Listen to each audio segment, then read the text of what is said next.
the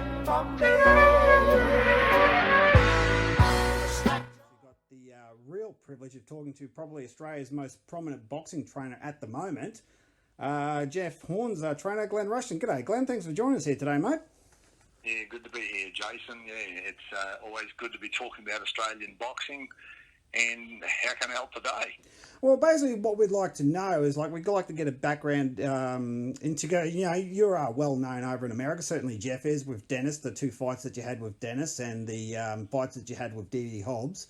We'd just like to get a bit of insight into a background to you, because I know you're a martial artist. What actually got you into training into boxing? Because I know you've got a long martial arts background without knowing too much about it. What brought you into boxing?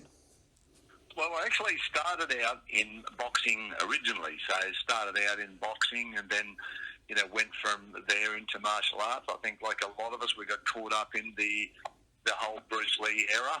And went across into, martial arts in 1970. So, from there, eventually came back into boxing much later. All up, it's been probably close to 50 years now of into combat sports. But, I went back into boxing in, I suppose, the early 2000s. I started getting a little bit disillusioned. One of my martial artists, Adam Partridge, won a world Muay Thai title and, was only getting $2,000 to defend that title and was very poor, and there's no likelihood of that ever improving. So I decided, to move back into the boxing arena and give the athletes an opportunity to go to Commonwealth Games, Olympics, and of course turn professional and earn decent prize money. Yeah, because it's well known that Australians don't make a fortune unless they're at the top. I mean, normally they start about $1,200 would be their first pro fight, which most guys reported as what they've got. So there's not a lot of money into it until you hit the peak. But that's fair enough. So we'll move on to now. Obviously, most people know that you're Jeff Horn's trainer, and you met him as a kid. Did you meet him when he was still in high school? Or how did that actually eventuate? Yeah, he had just left high school, and he had just met Jo. He is now his wife, and they were going out, and he was had turned 18, and he decided he wanted to be able to look after her and obviously himself, and he realised they'd be going out, and as an 18-year-old, he'd be confronting, in nightclubs and things, people in their 30s, seasoned guys, and he'd been bullied repeatedly as a kid at school and thought he'd best learn how to look after himself, and obviously Jo. Yeah, that was good, and that's worked out quite well. He's married to Jo now, they've got two lovely girls, and he's ticking all the boxes at the moment, so it's worked out pretty well for Jeff. Yeah. And it is, because initially he was just learning self-defence. I was teaching martial arts and boxing at the time, and I used to do both, and he was certainly just coming on doing self-defence one night a week, and, after some period of time, I started to see some good things there, and certainly it was improving dramatically, and after he'd been training with me probably 12, 18 months, he came up to me one day after training and said, I'm thinking of getting serious about either boxing or rugby league. What do you think I should do? And I said, well, at the time he was around 64 kilos, and I said, if you're going to go to rugby league, it's going to be tough. You'll have three guys like Willie Mason size tackling you all at once, and, you're only a little guy. I said, but you go to boxing, they've got weight divisions, and I said, if you apply yourself, I believe in 4 years' time I can get you to the Olympics, and 4 years after that, I can make you world champion, and if it all goes according to my plans here, you retire in your mid-30s a very wealthy man. I said, it's not an easy road, it's a difficult dream. I said, and it's a possible dream for some, and you're one of those select few. But, he was a bit gobsmacked. I said, there's a lot to think about, so go home and have a chat to your family, have a chat to Jo, and give it some thought, and come back and talk to me next week, and let me know what you want to do. And when he came back the next week, he said to me, do you really believe, he said, that I could achieve all the things you said you could do for me? And I said, yeah, I really do, and he said, well, I choose boxing. I'm in. I said, okay, well, let's get to work. I said, we've got a lot to do because you're you're 20 and a half, and you've nearly going on 21. You've never, by this stage, and I said you've never ever had a fight. I said so. You know, there is a just 1 second, Jason. I said so. There's a lot to do here, and so that's what we did, and we got him started. He had his first amateur fight. You know, from there it was 3 consecutive Australian titles, and on to the Olympics, and he made the quarterfinals there, which was the best performance by an Australian boxer in over 20 years since Robbie Peden, and on to the professionals, as you know. Yeah, and he's done very, very extremely well for himself. So, okay, so Jeff's obviously one of your prize prodigies, for lack of a better term. You know, you've turned him from a young high school kid into a world champion, but you've also got Dennis Hogan and TstreeT Hobbs underneath your wing. How did you come about meeting those two? Because Dennis, we'll talk about the fight in a minute, but Dennis should be the 154 world WBO world champion. He didn't get that decision in Mexico, which was unfortunate for him. But how did you come across Dennis and TstreeT Hobbs? Because they're 2 other great fighters you've got underneath your wing. Yeah, there's a number of them. Obviously, there's Dennis, there's TstreeT, there's Joe Goodall, who won a silver medal at the Glasgow Commonwealth Games and a bronze medal at the World Championships, and is now undefeated as a pro.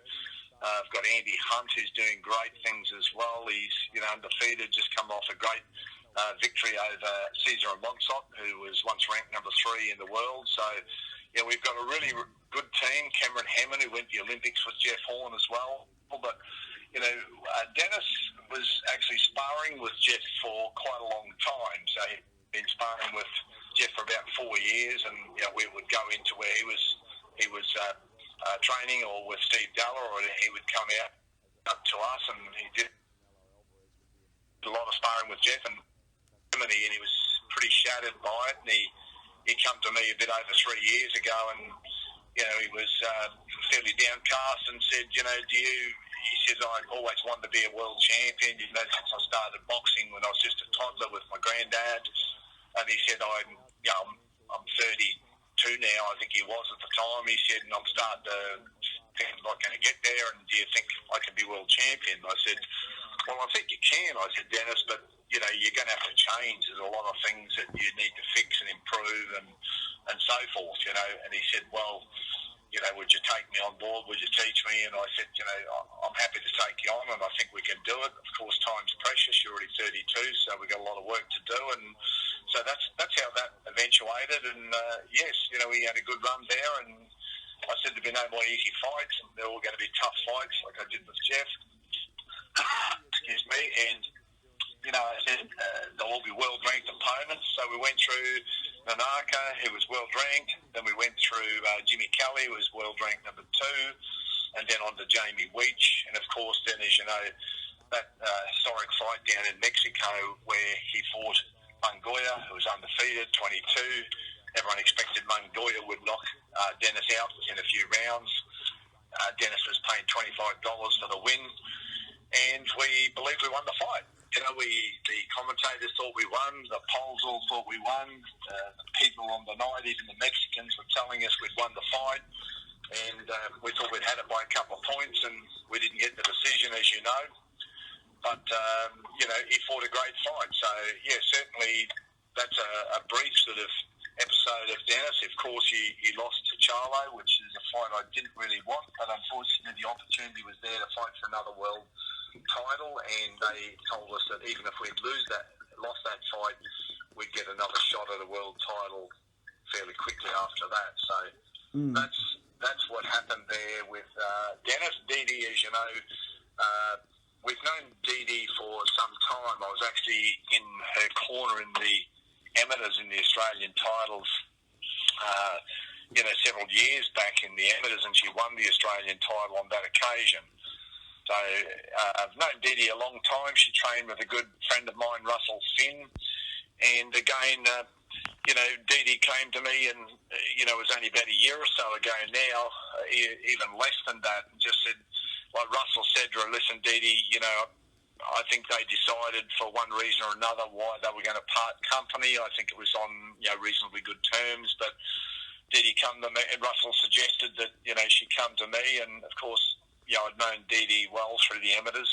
She even fought my daughter at one point in the amateurs, so we knew each other well. And again, with Dee Dee, we're just working on a lot of skills and trying to develop her craft, refine her skills, and get to the point where she's capable of winning a world title. The fight in Indiana at the end of last year was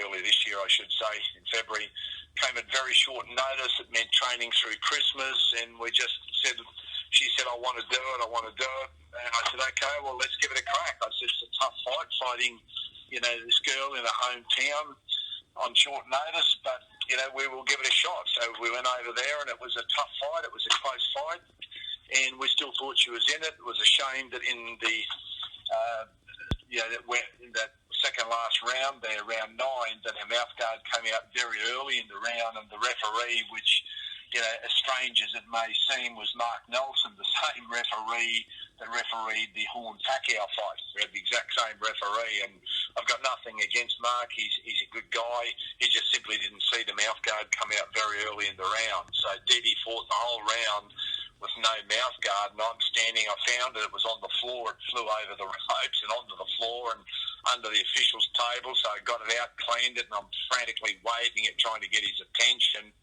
And he stopped the fight with just a few seconds to go, and which was very, very a frustrating way for it to end, because I thought that the other girl was tiring and she'd sort of thrown everything she had at Dee Dee, and Dee Dee still, I felt, had the fitness and the power to win that fight, possibly in the last round, but we will never know that. And but yeah, a tough fight. She learned a lot from that fight, and certainly she's tough enough and hits hard enough to be a world champion. And I'm no doubt that with a little bit more work on her skills, then Dee Dee will become a world champion. Yeah, no doubt. I saw that fight the other day on YouTube, actually. I just want to talk about that. In women's boxing in general, certainly not just in Australia but in the world, the girls just don't get enough notoriety and publicity at all, do they? I mean, I don't believe they do, because I actually found out about Dee Dee Hobbs' fight. I think it was an article in the Courier Mail. I think they wrote it up about her that she was going to fight Marie McGee in Indiana, but there was no actual follow-up articles about it. And I'm like, this is a world-class fighter going for a world title. How is this not all over the news? I was a little bit disappointed about it, actually, because... Yeah. Sorry, no, you go ahead, Glenn. I agree. No, I agree with you. Jason, it's changing though. If you look at women's sport, it is evolving rapidly.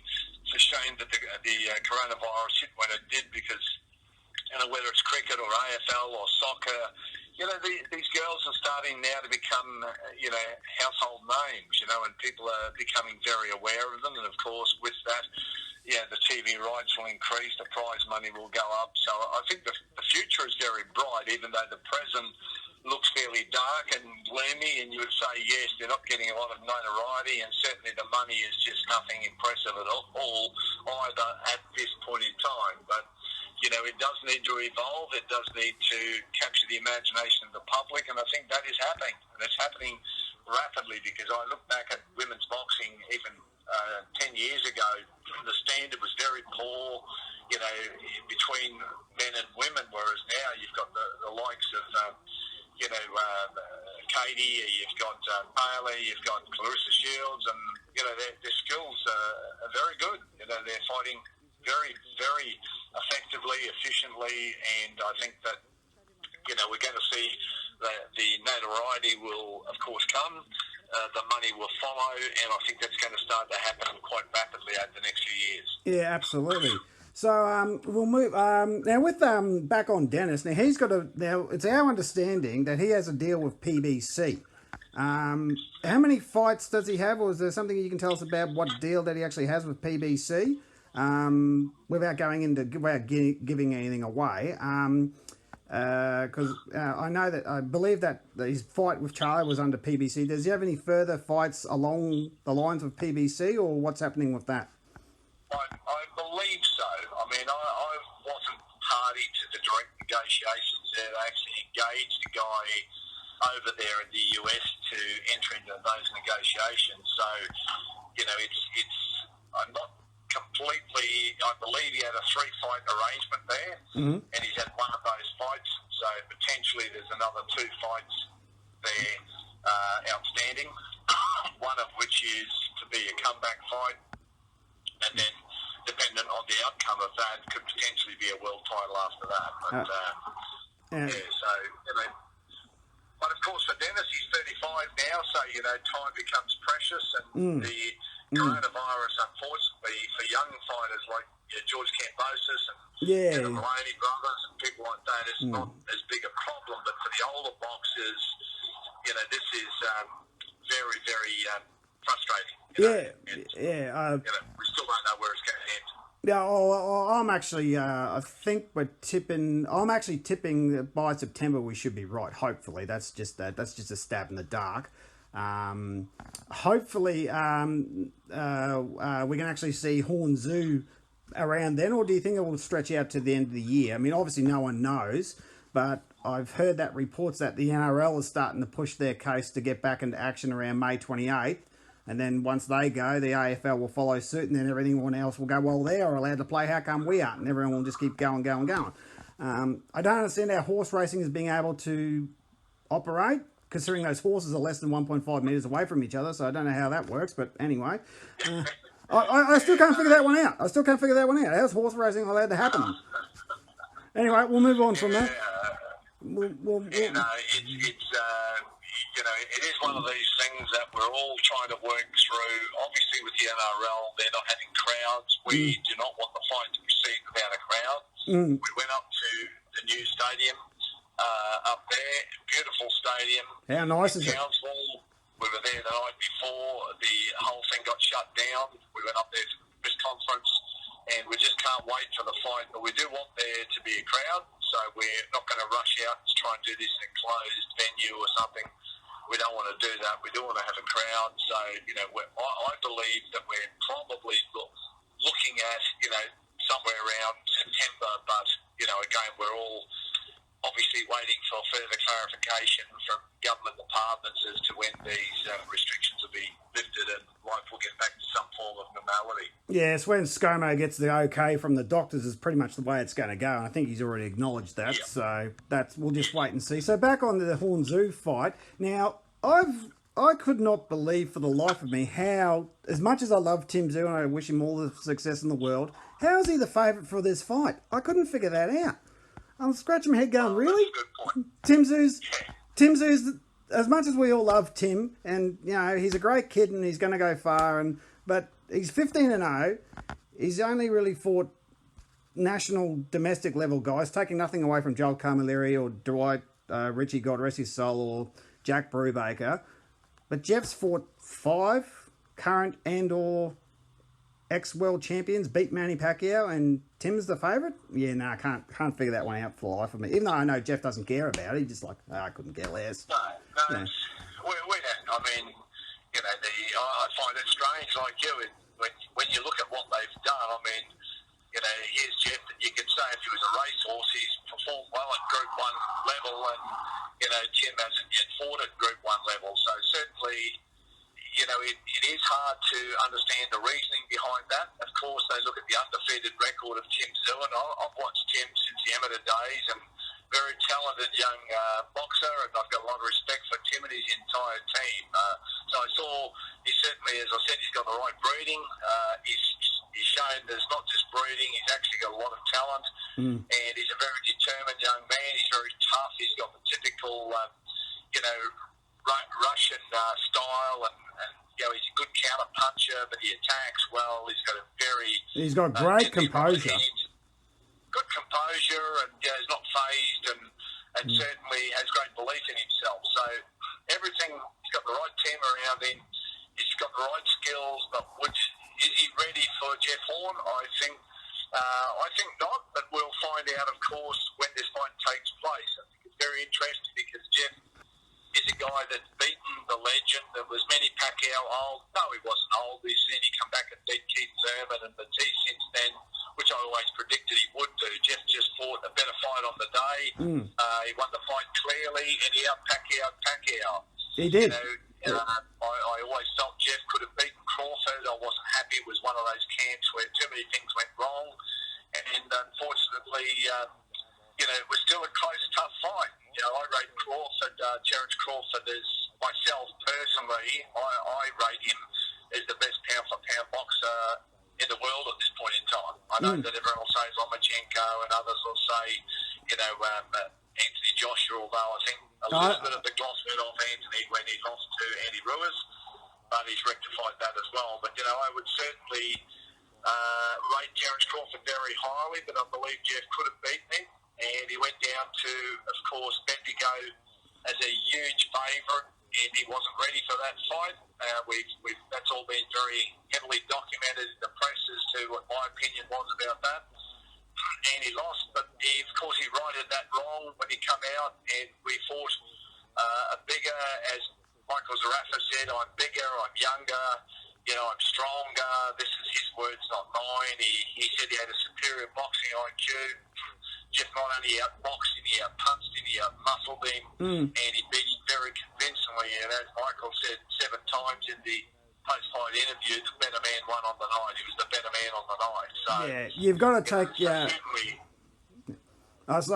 you've got to take your hat off to Mick, because he's very gracious in loss. I mean, other boxers would find every excuse under the sun, or this, that, and the other, but Mick was like, I got beat on the day, and he did. I mean, he got absolutely flattened by that right hand, which came out of nowhere.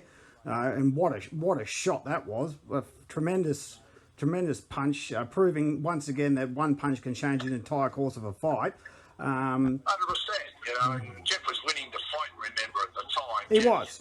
In my book, there was only one round that I wasn't sure about. I thought might have gone to Michael was round 3, and of course I also thought round 10 may have gone to Michael. It was another close non-event round, because I'd said to Jeff going into the last round, Jeff, we just need to shut it down now. We've clearly won the fight, so just no need to take any risks, just shut it down. So we did, and we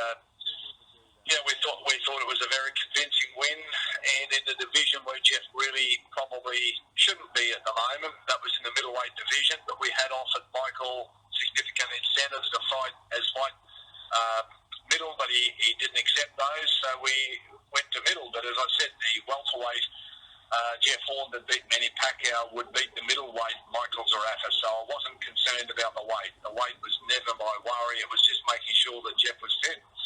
And he was a lot fitter. I said he wouldn't be 100% though for that fight. I said, but he will be 20 to 30% better than the first fight. And I said, in my opinion, that will be good enough to win. And I even said prior to the fight to my assistant, we've got 8 good rounds and two dodgy ones, but and that's sort of pretty much how it panned out. But a great result and an amazing comeback, and well done to Jeff. I think it showed a lot of courage. It did. He showed a ton of guts, and that fight will probably go down as one of the best fights in the last 20 years, and probably the only unbelievable fight. The only 2 fights I can think that would rival it would be Mundy and Gill #1 and Lester versus Michael back in 1985. They're about the only 2 I can think that would probably be on the same level, if not better than that fight, because it was just brilliant. And I watched the first fight again. Wasn't as one-sided as I remember, because Jeff got clipped in the second round, and then he got up and just kept on lifting Mick Zarafa in the face about 4 or 5 times in the 3rd and 4th round. So he actually. I wanted him to finish the fight. Then I wanted him to finish the fight in the 3rd or 4th, because Michael was in all sorts of trouble in that 3rd round, and I thought he was really struggling, and Jeff just didn't have the energy to finish it. But had he really been able to pull the trigger, then I think we could have wrapped that fight up, within 6. And I really said to Jeff going into that fight, I knew that he wasn't well. He was quite sick on the Monday down there. We got to Melbourne, and that on top of his lack of fitness and poor attention to diet, I just knew we had to get that fight out of the way quickly. And when it went past 6, I was very concerned, because I just knew that the energy was going to be a problem in the later stages of the fight. But it is what it is, and everything happens for a reason. And I think the good thing is that, again, Jeff showed his incredible toughness, and we all saw again there were times in that second fight up here in Brisbane where people are saying, oh, you know, you should throw the towel in or whatever, but which is what Jeff did. He come back and threw the right hand from hell, you know, and of course that changed the fight. Then he dropped him again very quickly after, and I thought that stopped the fight at that point. But,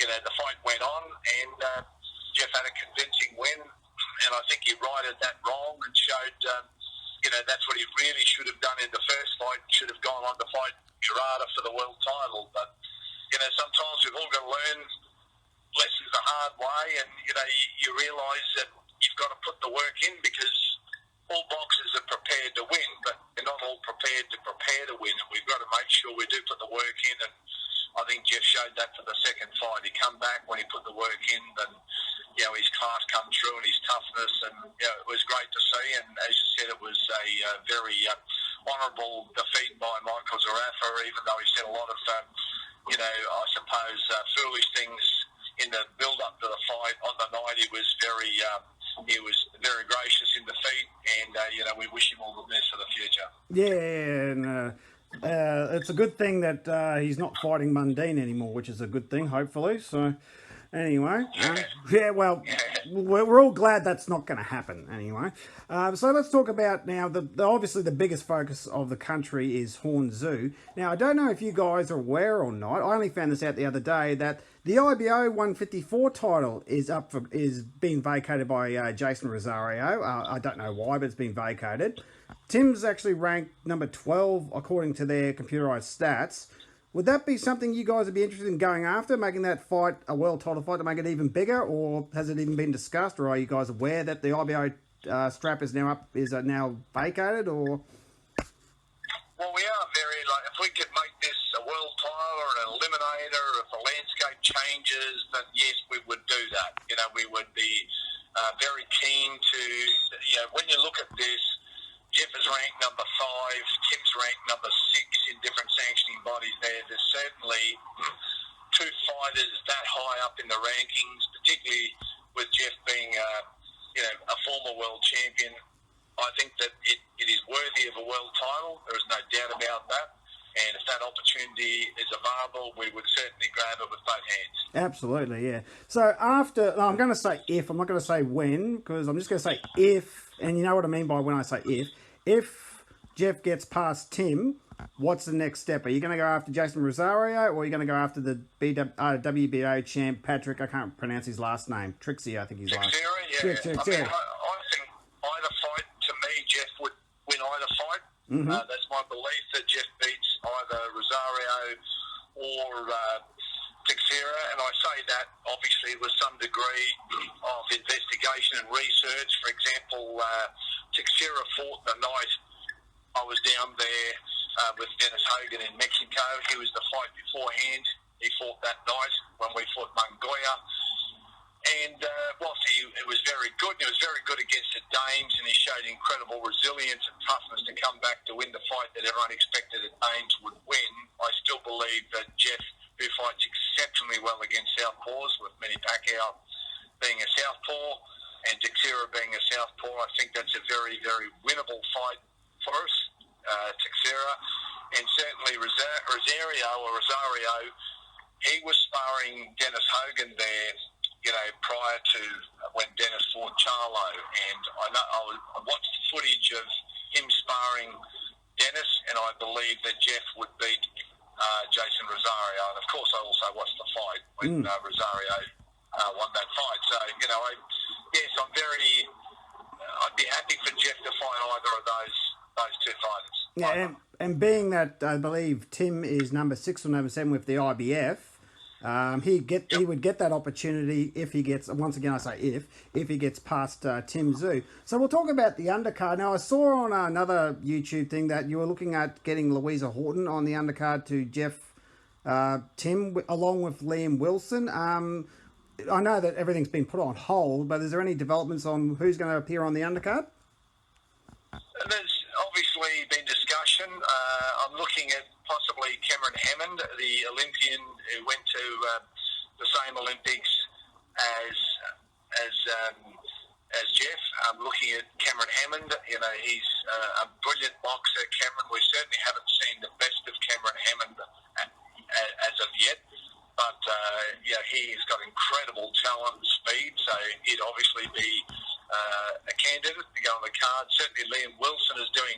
things.